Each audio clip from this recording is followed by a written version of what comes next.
Okay, so you can customize the pop-up appearance in the settings tab. Okay, you can choose to show the checkout button or hide it, show the go to cart button or hide it, show the no thank button or hide. You can also change the text inside each of the button.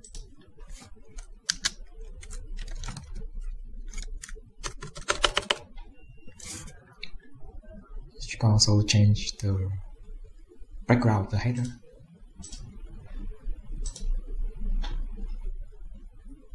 The background of each button. And also the text inside of it. So feel free to customize the pop-up. Okay, so let's